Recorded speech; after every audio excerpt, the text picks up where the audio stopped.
I'm absolutely sure that, who will survive all this disruption are companies which are flexible enough, which are open and doing the collaboration.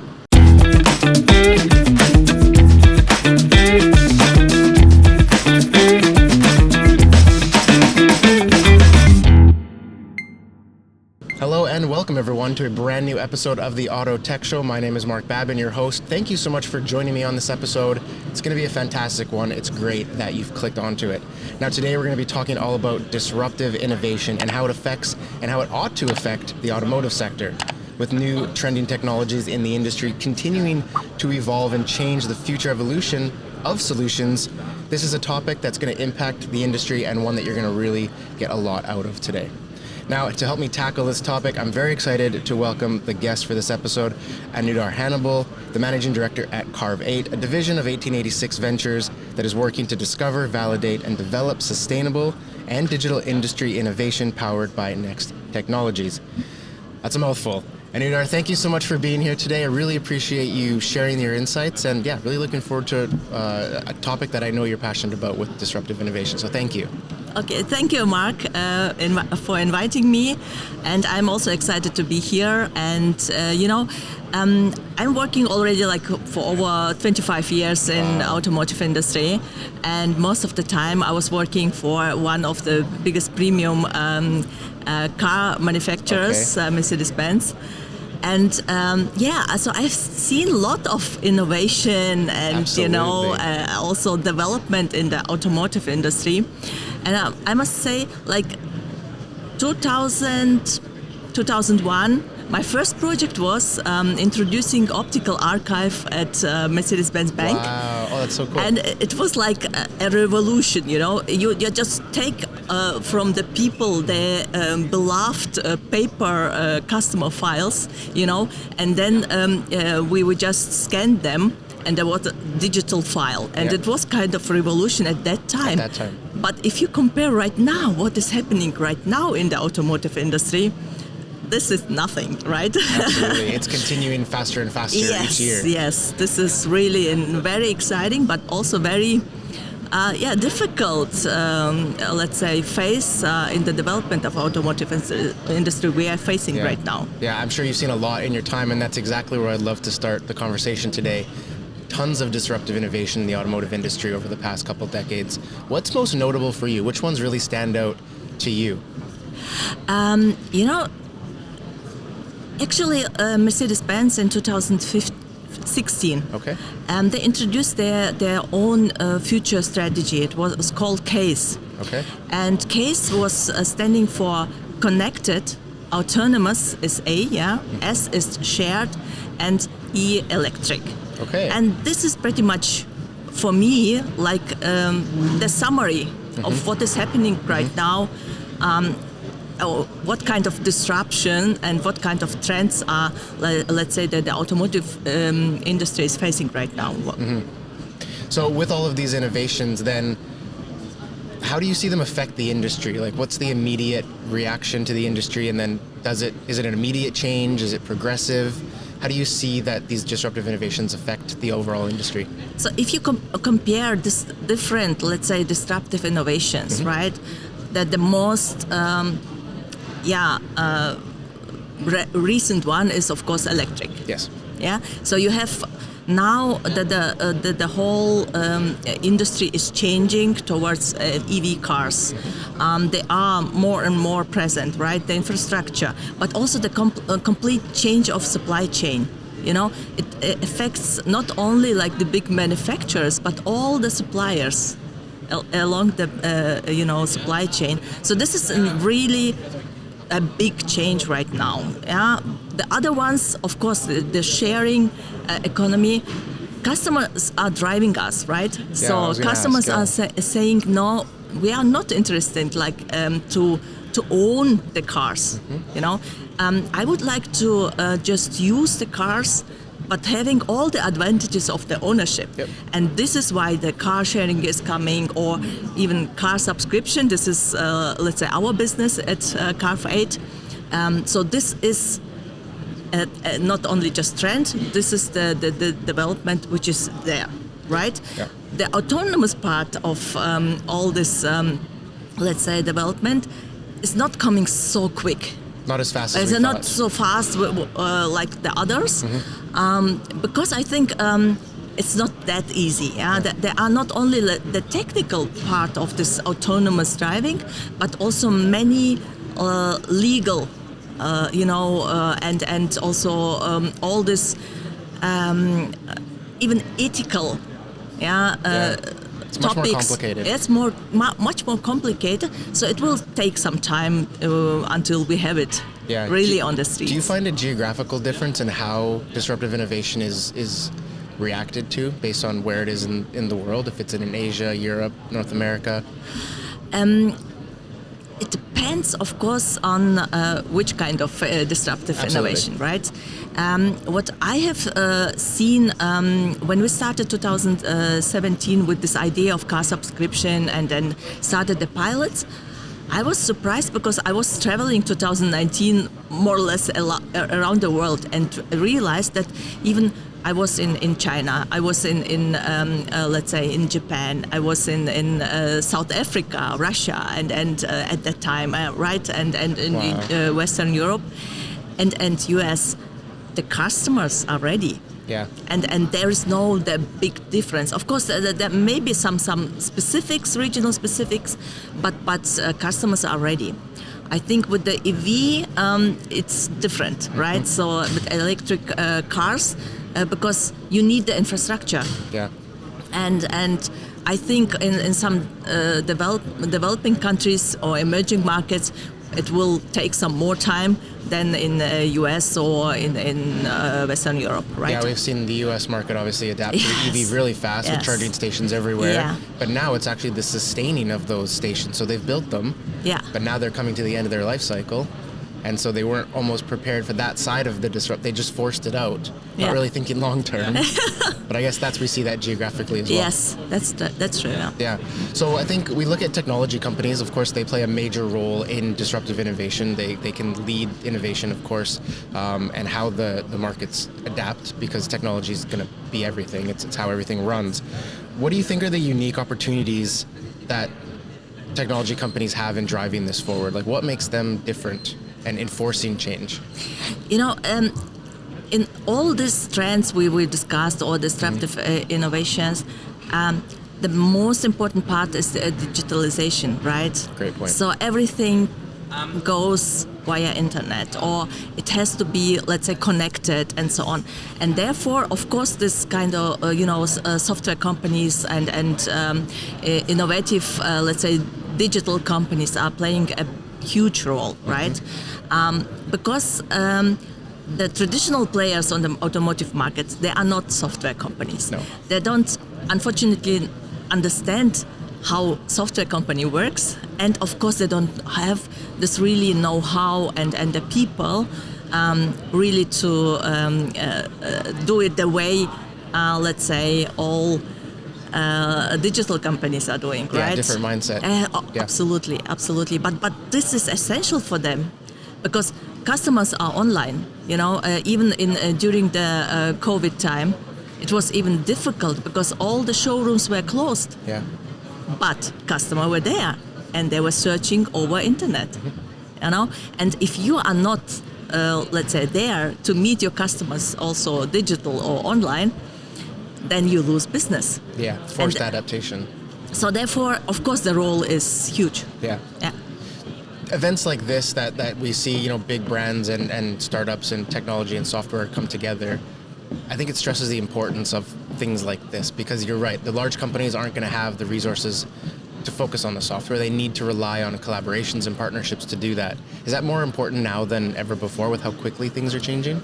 Yes, because I see a kind of, mindsets change in let's say, in bigger even automotive companies. Okay. Because at the beginning, everyone said, we are big enough, we can do it by our own. Right. All this, apps, whatever, and even, Google Maps, but we will do it by our own. Yeah. So they started to do all these navigations and develop it, and so. But then you realize that this is so complicated and heavy, like a lot it's of work. heavy. You have to invest lots of not only money, but also you have to have the right people with the right know-how.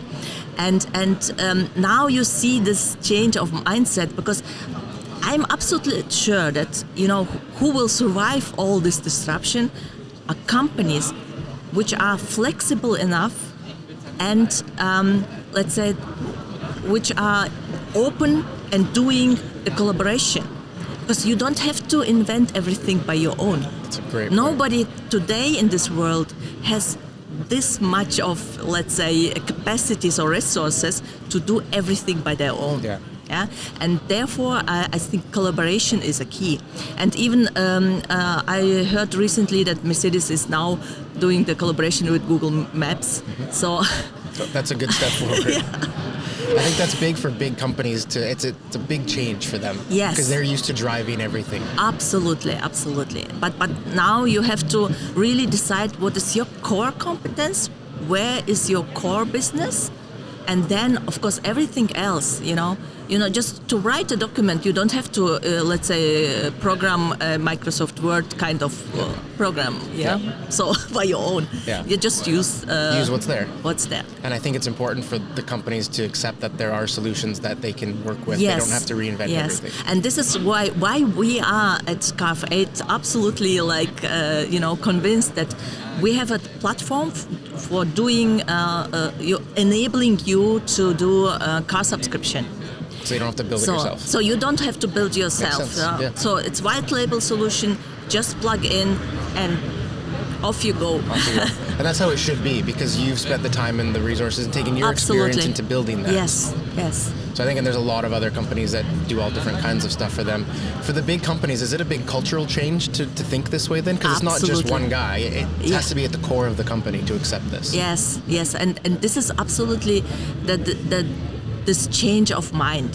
So you have to be like, of course you have heritage and you are big and you are proud of your company, but really the flexible will survive, right? Yeah, there's going to be change. And I was speaking with a gentleman on some disruptive topics, and he was talking about hard trends and soft trends and how there are things that are going to change. And if you don't adapt, game over. And that's more important now than ever with economy and with customers driving everything. Yeah. If you don't change, absolutely, you're going to be left behind, even the big guys. Yeah. And that's scary for them, But they have to change, and I think that's important to bring up, and I love that point. So with every new innovation and every new piece of technology that's going to be disruptive, there's of course barriers. There's of course challenges. There's going to be people pushing back, everything, right? When the seatbelt came out, people pushed back on it. So everything now and so on and so forth. Subscription services, I think, is a great topic people are pushing back on. How would you advise operators to manage these expectations so that there's less barriers? Because we don't want to defer people from innovating. We want people to be disruptive. That's what creates new things. Yeah. But how do you manage that so there's less barriers, or is it just mindset to just continue to push forward no matter what? How does that work? So it's a good question. Yes, people want to know. Yeah, so if somebody has the right solution, then I'm really open for that. No, but in the end, it's like any disruption causes also like that there are people pushing back, as you said. Mm-hmm. So and of course you are also completely like. Attacking kind of segment or industry or companies which are already established in this kind of market, and if you completely change maybe the market, then there will be barriers, right? But I think for me you have to stay and try and also maybe even to try to involve all the players, Great idea. and also try to find also the win-win situation, right? And the other topic is customers. So if the customers accept what you are trying to sell, right, and or to change, then it's like, You have them on your side. yes. And that's going to be key. But this is also, it takes time, right? Yeah. It's not like you are there and everyone says, wow, right?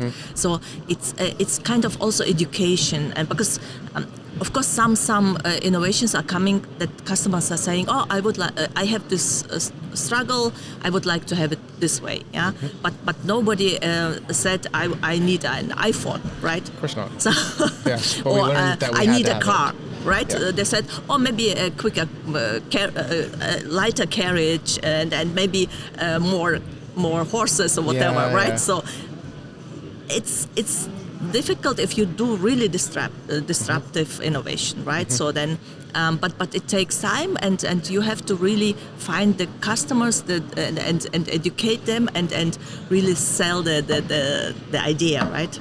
Would you say something like an early adopter program or something that maybe gets some credible brands involved would be a stepping stone for a lot of these disruptive innovations if there's a new piece of technology and you get some credibility with big guys coming involved? This is also maybe a good way to say, maybe to find already established companies and say, let's do it together. You know, you already mentioned this collaboration topic, so definitely one It's something good to maybe solution. approach. Yeah. And I think, not willing to concede and just continue to push that forward. If you have the right partner and the right collaborators involved, then you know what you're doing is going to work.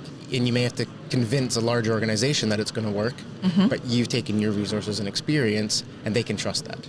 Yeah. But that's, again, a mind shift. Yes. So I think a lot of this disruptive innovation is coming down to a mind shift. Yes, definitely. And that elaborates the point of collaboration, how important that is to trust in that collaboration because of that mind shift. Because a big company, they have their ways, they're set in their ways, they're used to their comfort zone. And you're coming in and saying, this needs to change. But how do they trust you with that? Is that just a slow relationship that you build then? It's about, I think in every business, like people's business, right? So you have to find the possible potential partners and then build up a good relationship and then really find the right people on right positions and then, bring it up that way. Yes. The last thing I'd just love to touch on is, and I'd love your opinion on this given your experience in the industry, what's next? Like, what's the next big disruptive automotive thing that's coming from your experience and your knowledge of the industry? Wow. I'm looking forward to this all, how the autonomous will change everything, right? Because currently, like even car sharing and so on, so it's still like few people are, let's say, managing or operating the fleets, and then the other people are owning the cars and so on. But how it will work or how it will change also, who from the players will stay, or how this whole industry will change if there will be autonomous driving, and also because many of the companies will then disappear, or many of segments of disruptive innovation always removes ecosystem, part of the right. So it will be really exciting to see. It is exciting, I think, to watch and to be part of it. Yeah. I mean, you're right in the middle of it. Yes, and even this electric, to be honest, between us, right? Between us and all the thousands of viewers. To be honest, I'm not really 100% that it will be 100% electric. Yeah, it's so too far maybe one way. Yes, because there will be maybe even other, Yeah, something else will happen before then. Yeah, but there will be other, let's say, ways how we can fulfill it, because yes. I think, and I had this discussion yesterday as well, is a lot is hidden about the electric side. I mean, people know about like the resources to build the batteries and all of this, but we're so focused on like the Tesla and the car itself right now that we're kind of ignoring how it's made. Yeah. But is that long-term sustainable? Really, this is the question. That's the question, and that's the true disruptive model. Yeah, and maybe there will be like hydrogen, or maybe there will be also like synthetic, fuel or whatever. Yeah, so you can't get rid of internal combustion completely. It's always going to be a part of it. Absolutely. But to see big brands committing to it is an interesting thing. They're saying by 2035 will be totally electric, or that's what they're promising now. But I think this is the pressure, because everyone says that EV is this solution and this sustainable one. But I would be more open. Yeah, and they should be more open to other options. Yes. Brilliant. A fantastic talk, Anudar. Thank you so much for today. I really enjoyed the insights. Thank you, Mark. Perfect. Any final notes before we close out the episode? If you are interested in car subscription, then great. Carf8. I was hoping. Brilliant. .com. Excellent. Thank you so much for today. I really appreciate your insights. Bye. And for everyone watching and listening, thank you so much for joining us on this episode. Great to have you. Lots of notes. Disruptive innovation is such a big topic, but lots of great insights today. Lots to research, I think. Lots of Googling to do after this and to pick up more on the topic. If you have any questions about what you heard today, you want to add to the conversation, you can, of course, comment down below on this video or look in the description. You'll see our LinkedIn for myself and Anudar, and you can reach out to us and comment, ask questions. We certainly encourage that. So, hope you've enjoyed the episode. Wherever in the world you may be, we'll see you on the next episode of the Auto Tech Show very soon. Bye for now. And we're out.